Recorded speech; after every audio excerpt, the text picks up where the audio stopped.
Biblicassette, le commentaire de la Bible, une réalisation de Magnétora. Parashat Mishpatim, le professeur Beno Gross va commenter le passage.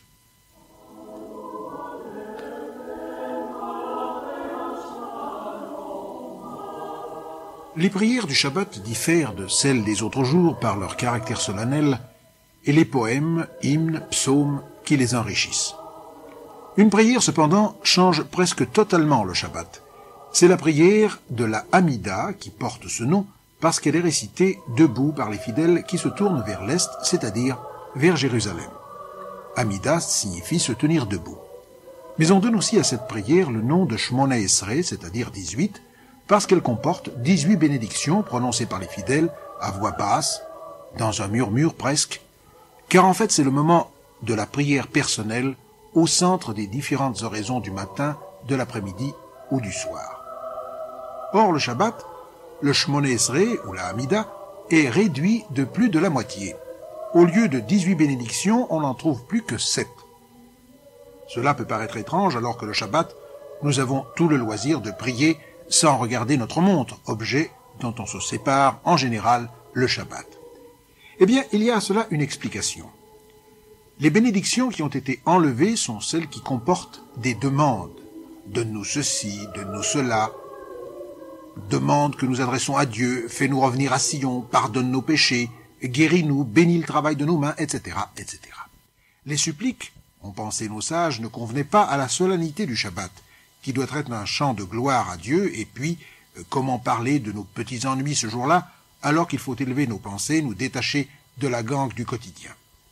Ils n'ont donc laissé à la Hamida que les 3 premières bénédictions de la semaine et les 3 dernières.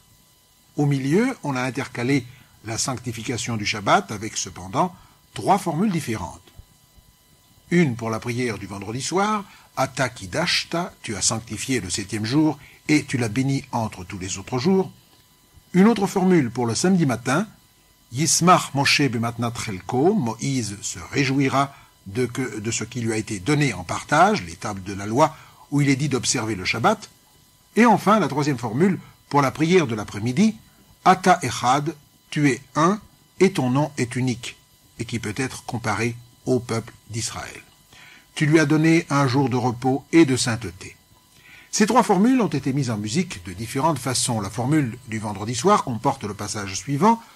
Ceux qui observent le Shabbat se réjouiront dans ton royaume, car tu as appelé le Shabbat délice. Shomrei, shomrei, shomrei Shabbat, korei oneg Shabbat. Yismechu b'malechutecha, shomrei, shomrei, shomrei Shabbat, korei oneg Shabbat. Le samedi matin, la formule consacrée est Yismach Moshe, que nous avons mentionné il y a quelques instants. Le samedi soir, lorsqu'il fait encore jour, on se réunit pour la prière de Mincha, l'offrande, qui tient lieu d'un antique sacrifice disparu depuis la destruction du temple. Et dans la Hamida, la 7e et dernière bénédiction commence par « Tu es un et ton nom est unique ».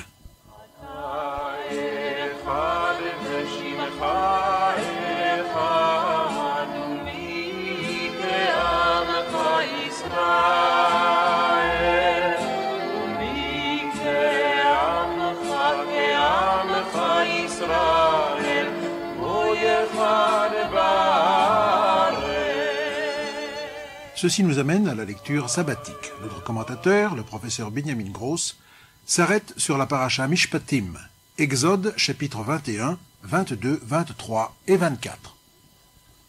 Mishpatim signifie loi, jugement, et comporte un ensemble d'ordonnances qui régissent la société juive dans son ensemble.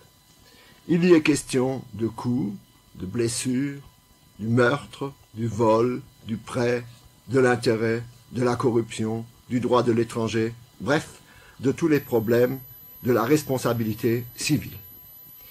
Après que la paracha fait un bref rappel des 3 fêtes de pèlerinage, Pessah, Shavuot, Sukkot, elle conclut par la conclusion formelle d'une alliance entre Dieu et Israël. Cette même alliance, dont il avait été question déjà dans la sidra précédente, Jéthro, prend maintenant la forme de la conclusion d'un véritable projet entre Dieu et le peuple, et c'est dans cette paracha que nous trouvons la célèbre réponse du peuple juif, Naaseh venishma, nous ferons, et puis nous comprendrons, qu'il faut peut-être traduire, nous ferons afin que nous comprenions, mais en tout cas, formule qui est restée significative de l'attitude juive devant la loi, c'est-à-dire celle du primat de l'acte qui lui importe plus que celui de la compréhension. La compréhension ne pouvant être la conclusion que de l'accomplissement d'un acte et non pas dans le sens inverse. Lorsque le peuple juif a répondu « Naaseh venishma », c'est-à-dire « nous ferons et puis nous comprendrons plus tard », le Midrash dit que les anges se sont écriés « D'où connaissent-ils ce secret divin ?» Secret en effet, puisqu'il affirme que c'est l'acte qui peut amener l'homme à la véritable pensée et non pas l'inverse.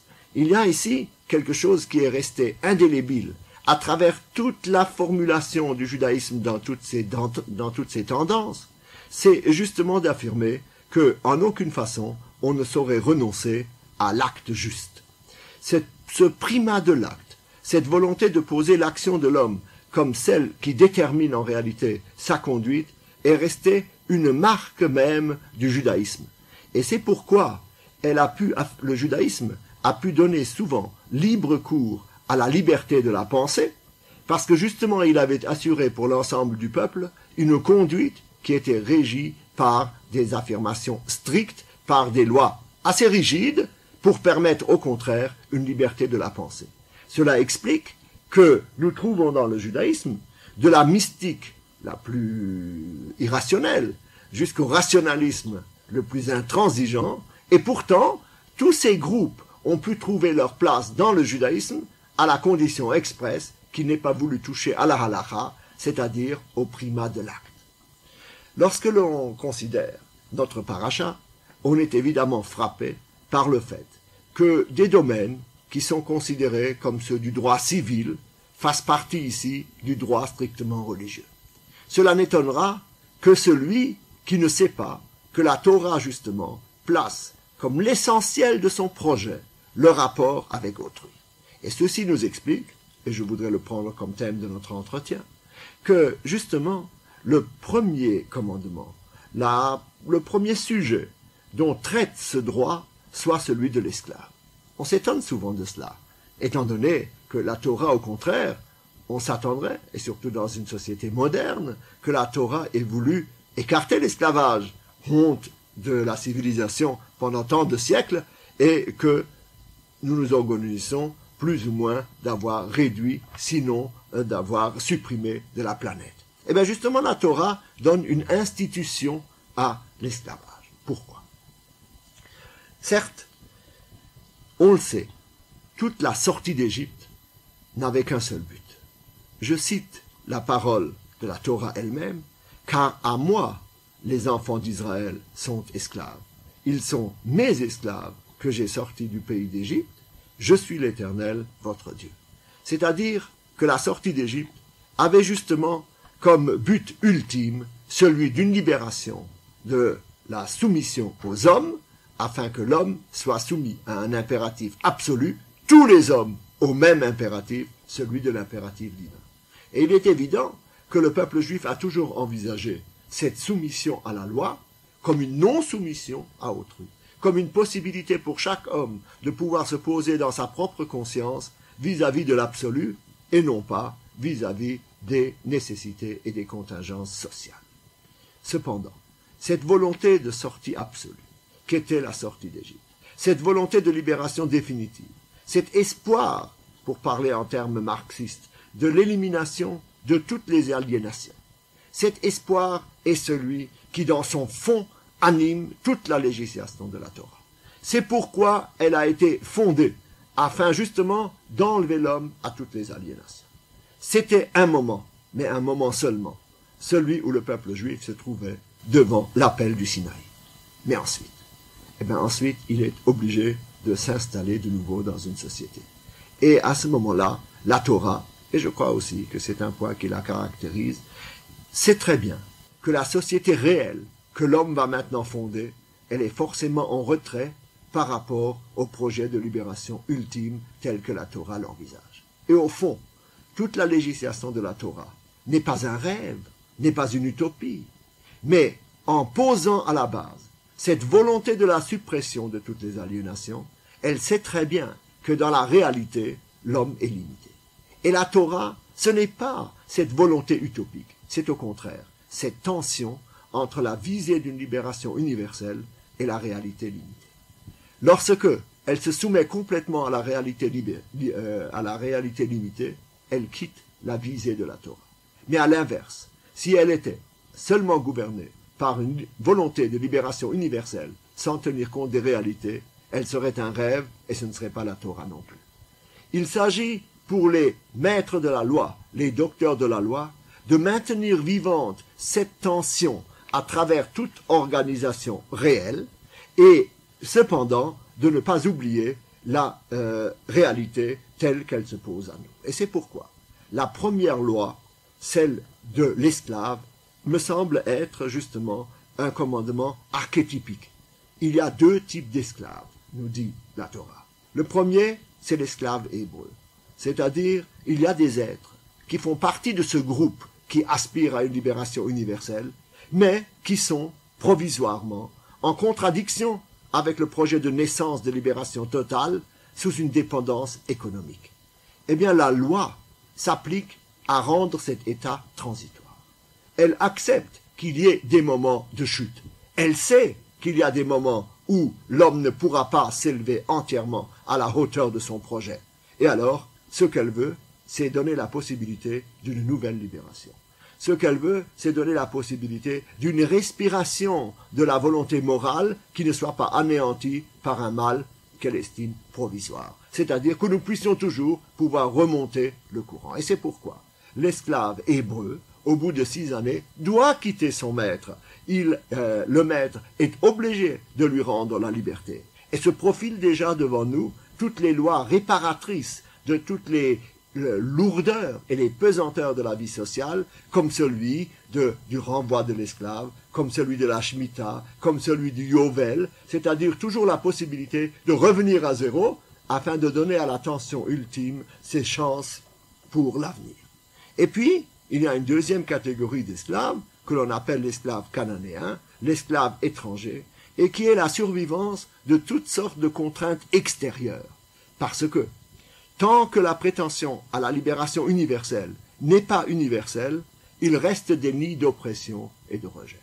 Et cela également, la Torah nous le précise, et c'est pourquoi la Torah nous dit que l'esclave, est un phénomène dont nous devons tenir compte. Il y a des réalités économiques, il y a des réalités sociales, mais nous devons toujours faire en sorte que nous retrouvions, à travers la législation, la possibilité de remettre en cause un État que nous ne voulons que provisoire. Et c'est pourquoi, et c'est le deuxième point que je voudrais soulever, nous retrouvons dans cette législation, dans son ensemble, une même idée centrale. C'est celui du respect du faible. C'est celui de ne pas donner au faible la nécessité de s'enfoncer toujours davantage, mais de lui permettre de remonter le courant. La protection du faible, de celui qui est sans défense. Vous connaissez les formules, la veuve, l'orphelin, l'étranger. Et il n'est pas inintéressant de noter que justement, l'étranger occupe une place très grande dans cette législation. L'étranger ne le moleste pas, ne l'oppresse pas, car étranger, vous avez été dans le pays d'Égypte. On sera peut-être étonné d'apprendre que de toutes les lois de la Torah, ce n'est pas le Shabbat, ce ne sont pas les Tfilin, ce ne sont pas les lois rituelles qui occupent la plus grande place. Le respect de l'étranger revient 36 fois dans la Torah. Aimer l'étranger, ne pas le léser, ne pas le molester par la parole, ne pas le molester moralement, ni l'oppresser matériellement, revient 36 fois plus qu'aucun autre commandement de la Torah. Ceci me semble particulièrement significatif. Mais le motif que la Torah nous donne doit également être médité. La Torah dit, car vous avez été étrangers dans le pays d'Égypte. Ou, selon un autre verset, vous connaissez l'âme de l'étranger, car vous avez été étrangers en Égypte. Et les commentateurs s'appliquent à expliciter ce motif. Est-ce un motif suffisant? Est-ce parce que nous avons été étrangers que lorsque nous sommes devant l'étranger, nous reconnaissons que nous ne devons pas le molester, nous le respectons? Certains disent que ce motif veut dire « vous avez été étranger » et l'étranger peut toujours vous rappeler que vous aussi, vous avez été dans cette situation. Mais je crois qu'il y a plus. Il y a certes le rappel d'une mémoire collective. Le peuple juif n'a jamais oublié qu'il est né dans la misère et qu'il est né dans la douleur. Nous le rappelons tous les soirs de Pessah. Nous avons été esclaves en Égypte. Et alors peut-être que dans d'autres civilisations, on aurait tendance à vouloir oublier ce temps d'oppression. Au contraire, ici nous nous appliquons à inculquer à nos enfants que c'est à partir de cela que le peuple juif est né. Et cette référence à l'esclavage d'Égypte n'est pas quelconque. Mais est-il suffisant pour pouvoir, dans la pratique, à chaque individu, rappeler son devoir envers l'autre? On peut en douter. Et c'est pourquoi je crois que le fait que vous avez été esclave dans le pays d'Égypte ne vient pas seulement pour rafraîchir une mémoire collective, mais vient peut-être pour nous dire, voyez, vous avez été esclave en Égypte, vous croyez que vous êtes sans défense, personne ne vous protégeait. Eh bien, il n'en est pas ainsi. Bien que vous ayez été faible et au banc de la société, finalement, vous êtes sorti. Pourquoi? Parce que c'est Dieu qui vous a fait sortir d'Égypte.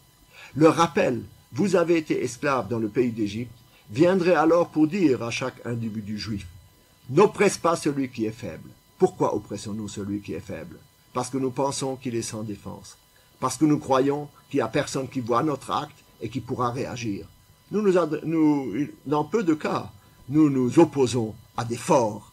Nous cherchons toujours là où notre volonté de puissance peut s'exercer au détriment de l'autre qui nous semble sans défense. C'est là que la Torah vient nous dire, rappelle-toi que vous avez été esclaves en Égypte, et celui qui semble ainsi apparemment sans défense, c'est moi, Dieu, qui suis en dernier appel son défenseur. Terminons en jetant un regard rapide sur la lecture prophétique extraite, elle, de Jérémie, chapitre 34, versets 8 à 22, et chapitre 33, versets 25 et 26. La Haftara nous parle des derniers moments du royaume de Juda. Jérémie est prophète, et Tzidkiyahu, Ézéchias, c'est le dernier roi de Juda.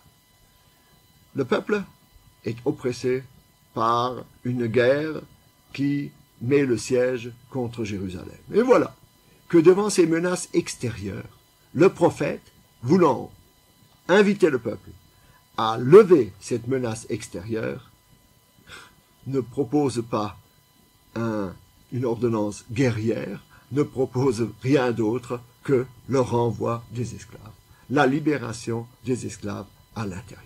Et effectivement, le peuple et le roi lui-même suivent ce conseil. Et, miracle, la ville, le siège est levé. Mais, dès que le danger est passé, eh bien, le naturel reprend dessus et le peuple reprend les esclaves. C'est alors que le prophète s'écrie, cela est impossible, Dieu donne la liberté aux glaives parce que vous avez refusé la liberté à l'esclave. Et cependant, et c'est là-dessus que se termine notre Haftara, Dieu affirme, malgré cela, l'alliance conclue avec le peuple reste éternelle comme la nature elle-même.